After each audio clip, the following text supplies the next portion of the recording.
So hello this is Sameer Hadiyal And this is Sahil Solanki. Sam ટોકના નવા વિડીયોમાં આપનું સ્વાગત છે. તો ફક્ત પુરુષો માટેનું ફાઇનલી ટ્રેલર આવી ગયું છે. તો ચલો પહેલા બધી વાત પછી કરીએ, પણ પહેલા રિએક્શન આપી દઈએ. તો ચલો ચાલુ કરીએ. 3, 2, 1 and action. What's up, Purushottam? તમે કોણ?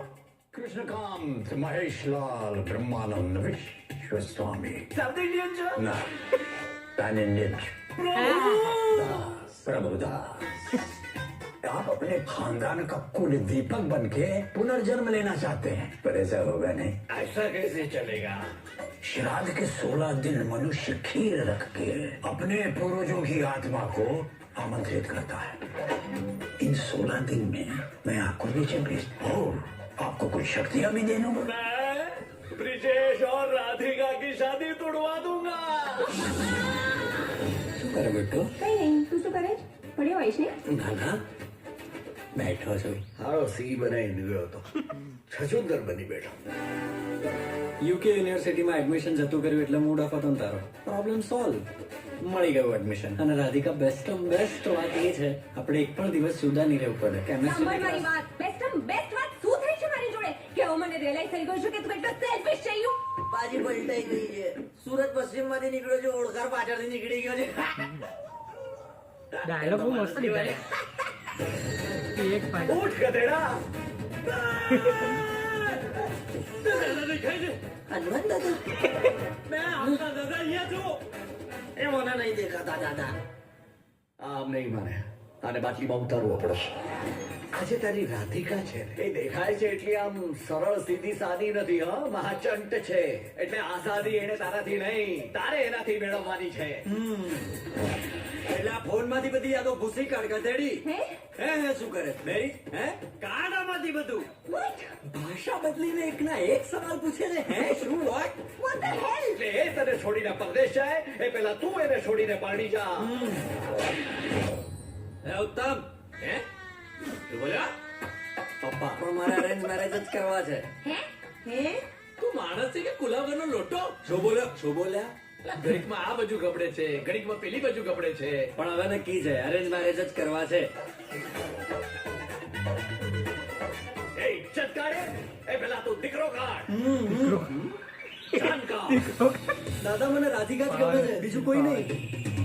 હું ભૂત છું, પણ ભવિષ્ય બદલવાની તાકાત ધરાવું છું. તમે તમારી બધી શક્તિઓ લગાડી દો, પણ હું રાધિકા જોડે જ પરણીશ. વર્લ્ડ વોર 3 નો પ્રારંભ. હવે આવશે અસલી મજા. ભૂતિયાગીરી વર્સિસ પૂતિયાગીરી. પૂતિયા જ બોલ્યો છું, હા, ખોટું ના સમજતા. અગ્નિ બવાલ अब तो पुरुष बांधवा माथे. અડધી રાત થઈ ગઈ છે, કાલે રમીએ ભૂત પ્લીઝ. એટલું મોડું થઈ ગયું તો મારે તો જવું પડશે. મારે સુવાનું હોય કે નહીં? મને શું પડે? આ બધામાં બેટરી કેટલી જાય બેટા? રિચાર્જ તો કરાવવું પડશે ને. ગુડ નાઇટ દાદા. ભાઈ કોન્સેપ્ટ તો બહુ જ યુનિક લાગે યાર. કોન્સેપ્ટ તો બહુ જ મસ્ત અને યુનિક, આમ કોમેડીથી ભરપૂર ટ્રેલર છે. ગુજરાતી ફિલ્મોની આ એક અને બહુ અલગ મેકર્સ મજાની બી યાર, film છે. મેકર્સ બી ફક્ત મહિલાઓ વાળા છે. ફક્ત મહિલાઓ માટેના છે, બટ તો પછી એની માટે યાર હોપ તો છે જ, કેમ કે એની અંદર પણ કોમેડી બહુ ભરપૂર હતી ભરપૂર અને આની અંદર પણ ભરપૂર કોમેડી ટ્રેલરમાં જ છલકાઈ રહી છે. એમાં પણ કેટલા આમ સારા એક્ટરો પ્લસ અમિતાભ બચ્ચનનો કેમિયો છે, એક્સટેન્ડેડ કેમિયો છે, મે બી એક્સટેન્ડેડ કેમિયો છે. રોલ હશે આમ સારો, ફક્ત મહિલાઓ જેવો નહીં, નાનો ખાલી લાસ્ટમાં આવે એવું અપેરન્સ નહીં, પણ આમાં થોડો સારો રોલ પણ હશે. બટ જે બી કોઈ યાર એકદમ કોમેડી બહુ મજબૂત છે યાર. એક ડાયલોગ, એક એક્ટિંગ બી જોનર છે આ ગુજરાતી ફિલ્મો ખરેખર માટે. યાર. પહેલી વાર કોઈ આવું જોયું છે મેં તો. ખરેખર પણ કંઈક યુનિક કોન્સેપ્ટ લાવ્યા છે. લાયા છે. આમ તો આપણે શું કે બોલિવૂડમાં જોયું હતું આવો કોન્સેપ્ટ, થેન્ક ગોડમાં અજય દેવગનનું આવ્યું હતું એમાં એમાં. બી જોયું છે. એમાં જોયું હતું, ઘણી હા. મૂવી છે બોલીવુડ. બટ તો પણ આ તો કંઈક અલગ એ ટાઈપનું વિચારી પણ કંઈક અલગ પીરસ્યું છે આ લોકોએ. કેમ કે શું કે ભગવાનનું બતાવ્યું, પણ આની અંદર પુનર્જન્મ આપ્યો છે. પેલામાં સ્ટોરી કંઈક અલગ હતી, આ સ્ટોરી કંઈક અલગ છે. પણ કંઈક કહેવાય ને કંઈક કોન્સેપ્ટ નાનકડો એવો એના જેવો લાગે એમ.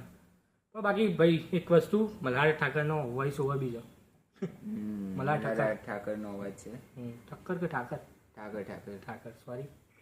બટ જે બી કહો ભાઈ, ટ્રેલર તો બહુ જ મજા આવી ગઈ. પિક્ચર આવવાનું હતું 15 ઓગસ્ટ, પણ 15 ઓગસ્ટે બહુ બધા મૂવી આવે છે. પહેલાં જ અક્ષય કુમારનું ખેલ મેં, સ્ત્રી 2, વેદા, પછી એના સિવાય પણ બહુ બધા છે, ગોટ લાઈફ ને બધા. તો એના કારણે હવે કદાચ પોસ્ટપોન કર્યું છે મૂવી, તો હવે 23 ઓગસ્ટે આવશે. એની જે ઓરિજિનલ પહેલા રિલીઝ ડેટ હતી એની ઉપર જ આવશે. અચ્છા. આ પ્રીપોન કર્યું હતું પણ પછી પાછું પોસ્ટપોન કર્યું એવું છે આનો કેસ. તો હવે જોઈએ શું થાય છે. બાકી હવે મૂવી આવે ત્યારે વધારે ખબર પડે. બાકી સ્ટોરી તો આના ઉપરથી જોરદાર દેખાઈ રહ્યું. પણ એક કડક ઇમોશન હશે આની અંદર, હું એટલું લખી નાખું. એક સારો ઇમોશન અને કંઈક મેસેજ હશે. પબ્લિક ને ખેંચી લેવા માટે ઇનફ છે. હા હશે ભાઈ, મજા આવશે આ પિક્ચર જોવાની. તો હવે મળીએ આ પિક્ચરના રિવ્યૂમાં. તો બાકી કેવો લાગ્યો વિડીયો કોમેન્ટમાં જરૂર કહેજો. અને ભાઈ સબસ્ક્રાઇબ કરો please, subscribe our YouTube channel. બાકી મળીએ next video. Take care, bye. Like, comment, share and subscribe.